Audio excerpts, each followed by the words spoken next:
Warning, the following video contains footage of animals being hunted and killed. If that's an issue for you, I suggest you seek growth.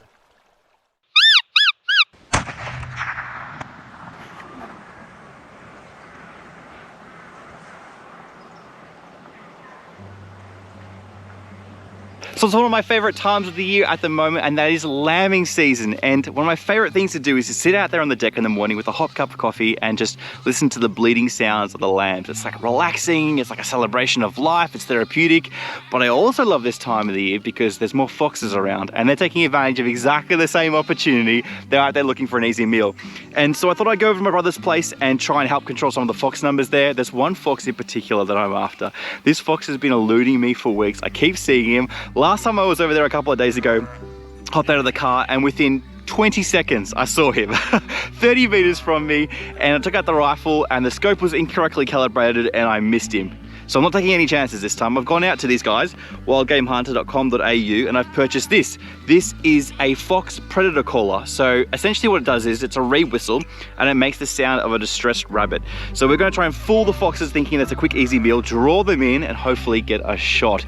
We'll wait till nightfall, then we'll go out there with the monocular and the thermal scope and hopefully we'll get this fox. My name's Chris Waters, the Australian Huntsman. Let's go hunting.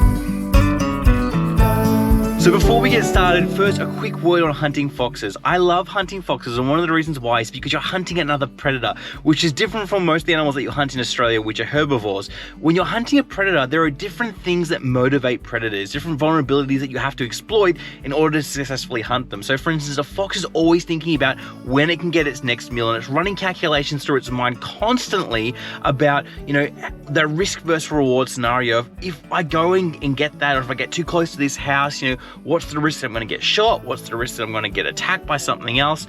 Foxes are sly and clever because they're a predator, and that makes them a joy to hunt. So what we're going to be doing is using the caller, which imitates the sound of a rabbit in distress. So we're going to be making that sound and essentially trying to exploit that vulnerability in the fox, the fact that it's a predator, to draw it in and kind of let it know that everything's okay. We're going to try and mitigate the other risks like scent and the wind and things like that. So we'll have the wind in our face, we'll be making that distress call, and hopefully the fox comes in and then we can take a shot at it. That's why there's so much of a joy to hunt, because they're so difficult to hunt.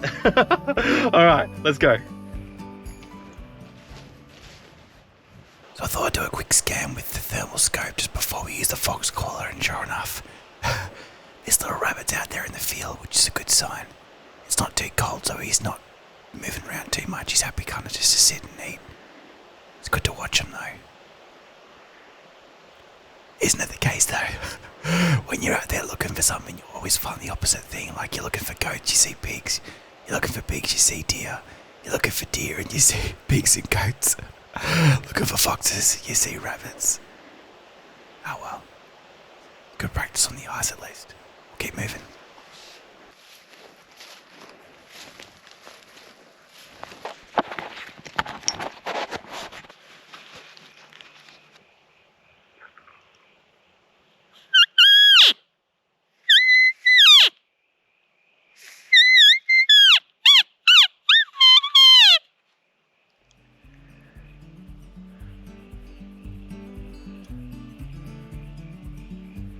So after doing a few more rounds of the property and a number of calls, it was clear there was no foxes outside. Plenty of rabbits, but no foxes.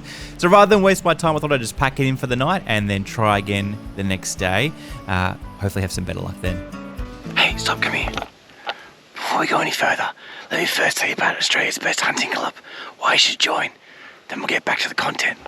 Let's be real for a second. It can be really difficult for hunters who don't have other friends who are hunters and who aren't involved in a community of hunters that can help shape them and grow them and challenge them. And it's for that reason that I'm a member of the Australian Hunters Club and why I want to invite you to join. As well as your standard club benefits like hunting insurance and your genuine reason to own a firearm, our club also offers free member hosted hunts and access to private property, monthly guided hunt and gear giveaways, gear discounts, events, and a bunch more. But more important than all of those things, we are a tight community of passionate and optimistic hunters committed to growing and supporting each other through honest relationships and mentorship. And we also love feeding our families clean and organic meat. It doesn't matter what hunting style you prefer or what game you like to hunt, we are a diverse community and accept all hunters. And so if that sounds like a community that you want to be involved in, I want to personally invite you to become a member of the Australian Hunters Club. Care deeper, hunt harder, and grow together.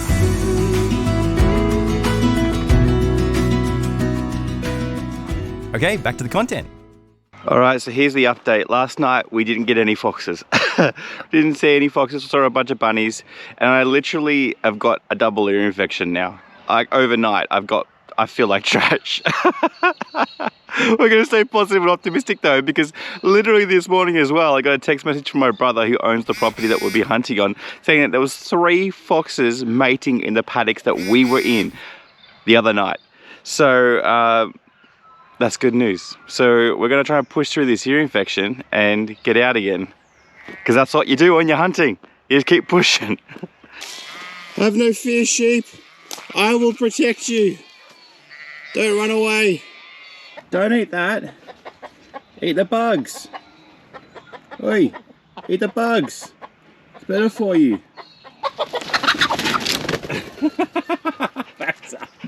As afternoon turned into evening, it was clear that it was going to be a foggy, cold night. And once evening fully did set in, it was a complete washout.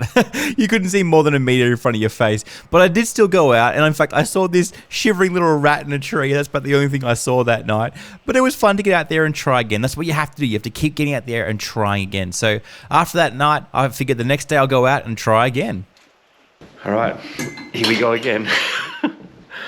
So night number 3 actually had a really promising start. I hopped out of the car and looked at the main paddock and immediately saw a fox sitting right in the middle of a mob of kangaroos. And the second that I hopped out of the car, it smelt me because I had the wind in the wrong direction and it just bolted. It just ran for the other side of the paddock and it was already like 250 meters away by the time that I saw it. By the time I got the rifle out, turned on the scope, it was just going. So, but I did the right thing. I watched it and made sure I tracked it because sometimes foxes can get a little bit curious and stop, kind of mid-stride and you potentially have a shot. Sometimes you can call them back in if you haven't startled them too much, but it was clear at this point, this fox was not risking its life. It knew exactly what was going on and it decided that the best bet was just to kind of bump off. So I watched it until it faded off into the tree line and then kept moving on. All right, so it's night number 3. I've still got double ear infection. It's cold. I haven't made any progress. I haven't got any kills. I haven't feel like I've done anything. And so I decided to do something proactive and actually shoot some rabbits and hares on the property for the owner.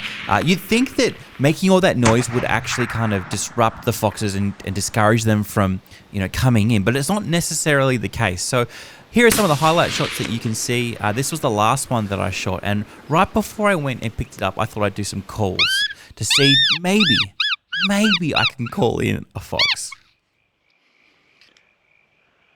All right, so this is what's going to happen next, and you're going to laugh at me, but who cares? So I had to go get the rabbit, and I'm standing here at the fence line. I need to hop over the fence, walk all the way to the right, about 5 meters, and go pick up the rabbit that I just shot. Now, I decided to leave my gun at the fence. I don't know why, but that's what I decided to do.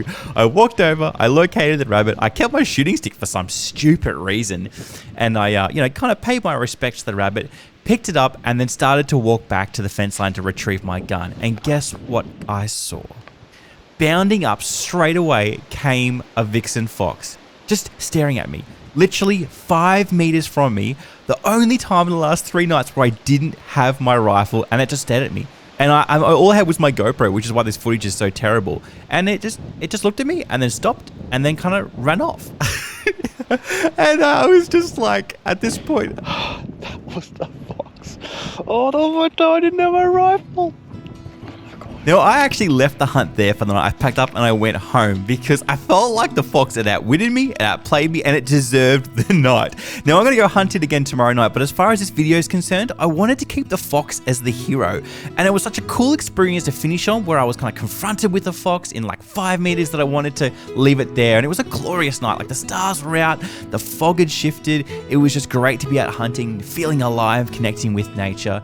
Now, I want to hear your stories. If you've got any fox hunting or just hunting experiences, let me know in the comment section below. Always keen to hear them. If you haven't checked out Australian Hunters Club, go do that as well. If you do want to see a successful fox hunt, there is a video that I've shot where we get 5 foxes in one night, where the fox definitely wasn't the hero we were. So you can go check that out. Otherwise, thanks so much for watching. It's been a pleasure to hang out with you. Hopefully I'll see you soon. Bye.